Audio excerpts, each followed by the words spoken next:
Magandang araw mga kaibigan. Bigyan natin ng reaction opinion itong post ni Sas Rugando Sasot. Sabi lang niya, ayun! Parang natuwa pa siya. Bakit?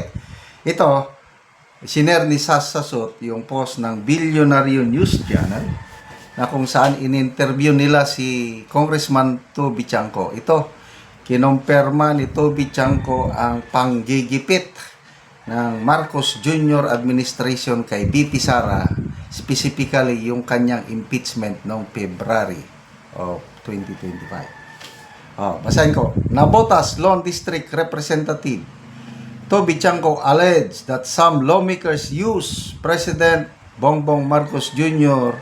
political capital during the 19th Congress to push for the impeachment of Vice President Sara Duterte in 2025, aiming to secure their funding line releases o FLR for later release from the national budget. Speaking with Nani Braganza, Chanco said his suspicions were confirmed when congressional contacts admitted that they pressured the president to release FLRs, arguing that promises had been made to those who signed the impeachment despite the timeline making little practical sense. Okay, so Sabi ko noon is because na-hold yung FLR. FLR, yes. Okay, na 209 billion. Sabi ko, ang duda ko noon, yung mga nagbenta ng projects ay pinilit yung impeachment para later on, yun ang sasabihin nilang dahilan kay Presidente na dapat mong i-release yung FLR dahil naipangako namin sa mga congressman. Correct. And which really happened, which I was proven correct.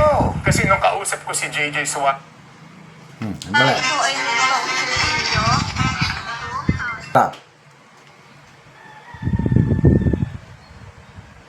release yung FLR.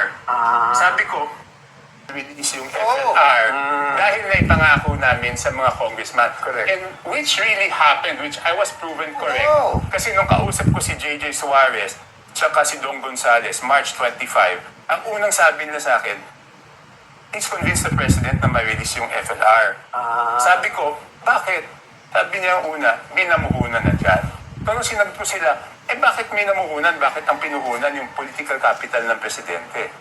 Sabi niya, paano yan na pangako namin yan sa mga pumirma doon sa impeachment, i-release yung FLR. Okay, ito. So kasi it doesn't make sense, Sek Nani, pareho naman tayong galing sa Congress. Yes. Alam natin yung Sayang kalendaryo. dito ng pang-aabot eh. Alam natin, Masaya sana. alam natin yung kalendaryo, di ba? Kasi ikaw mag-explain sa akin, anong logic na magpapapirma ka ng impeachment ng Feb 5, alam mo, June 2 pa ang resumption. Anong logic? Well, actually, look, I'll put it in this context. Okay. Unang-una, sabi ni Pangulong Marcos, there will be no impeachment. Okay. Di ba sinabi niya initially? Oo. Then naka-impeachment. Oo. Di ba? Tapos there were several impeachment cases that were filed. Oo. At itong huli, ito yung pinaka-controversial. Yung pinapirmahan. Yung hinapol. Kasi 215 congressmen ata, diretso sa plenary. Yes. Hindi na duman sa committee. Yes. And in doing so, ang kwento sa media, which I'm glad you're now confirming, na may umikot, may nangako, may nagkapalitan ng resources. Kung tanungin mo yung mga political experts, mali. Please convince the president. So, salamat po, Congressman Toby Chanco. Talagang pinilit yung impeachment. May bayad, may kapalit na pundo. So anong nangyari? Bulilyaso sila sa Supreme Court. Ngayon, mahigpit na ang Supreme Court.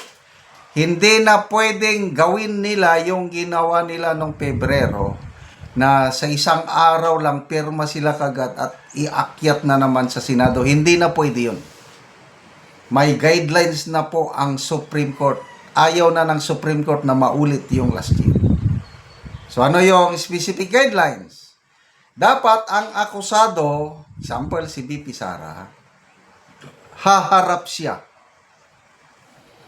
doon sa committee ba o sa plenary, I don't know. Basta haharap siya sa kamera para formal na mainformahan siya ano yung mga charges laban sa kanya At ang akusado, si VP Sara, magkakaroon siya ng pagkakataon na sagutin ang mga akusasyon.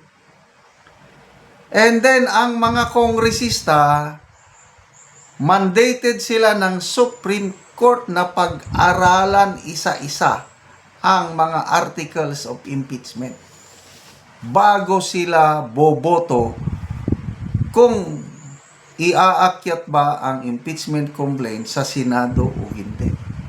Wala na pong shortcut ngayon. Salamat sa Supreme Court. Kaya may mga nagsasabi na mahihirapan sila ngayon. Dahil wala na si Romualdez. I don't know kung meron pa bang incentive. Sinasabi ni Senator Amy, meron daw. Yung mga ayuda, yung mga giniling na pork, yan daw ang incentive para magpirma ulit ang mga senador. Ang mga kongresista.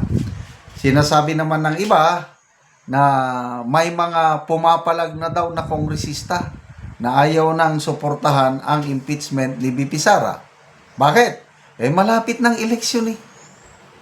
Ang nangungunang kandidato sa 2028 si VP Sara. Tapos lalabanan mo siya. Kung ako ang kongresista ngayon, kahit nakapirma ako last year, ay ngayon mag-isip-isip na ako. Dahil Marcos wala na.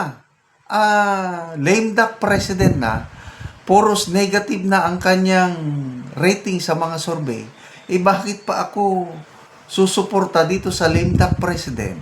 Doon na ako sa presidente na namumuro sa 2028. Ganun lang yun. So, salamat po, Congressman Toby Chanco. Napaka-honest itong kongresista na ito. Sayang. Kung ganito lang sana ang ating mga Speaker of the House, very professional, very honest, wala sanang hirap, wala sanang gulo sa politika. Problema, yung nakaraan, yung pinsan ng Pangulo, sobrang nag-ambisyon, sobrang gusto niyang maging presidente na inaayawan naman siya ng taong bayan. Napakababa ang kanyang mga rating sa mga survey. Kaya, ayun, akala niya, yung ginagawa niya sa Leyte, gagawin niya sa national level, wala, hindi siya magsilbi. So ngayon, wala na. May kinabukasan pa ba siya sa national politics?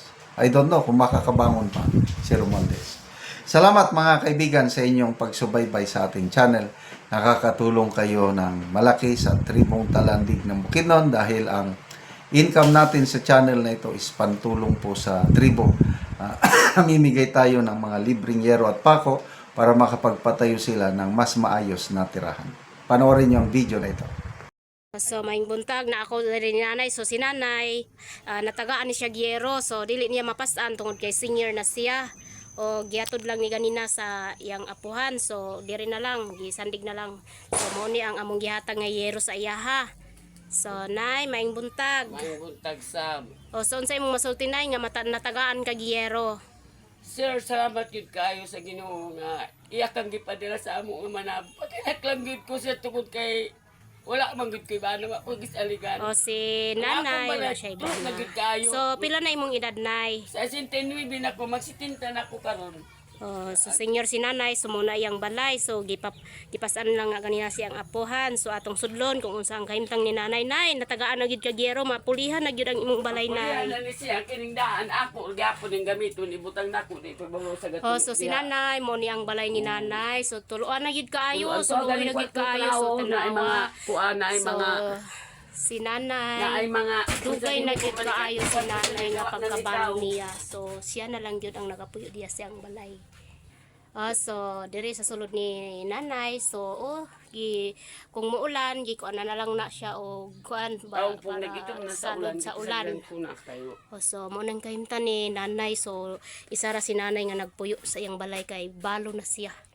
So nay, pila na ni katuig ang imong balay nay nga o pila na pud katuig nga nabalo ka? gabayin tinakatuig akong pagkabalo pero kining balay mga pinangayo ko ni dili pa kay ni dugay mga napulo pa kani kato pinangayo ni tanan So mga daot na nay. Mga So daot ako ring unsay imong masulti ngay nga tagaan man kagiyero nay, mapulihan na gyud ang imong balay. Salamat kayo sa imo sir kahulog ka sa langit sa amo amo pulihan na gyud ning amo akong balay maarang-arang na ni og mapuy-an ko na gyud.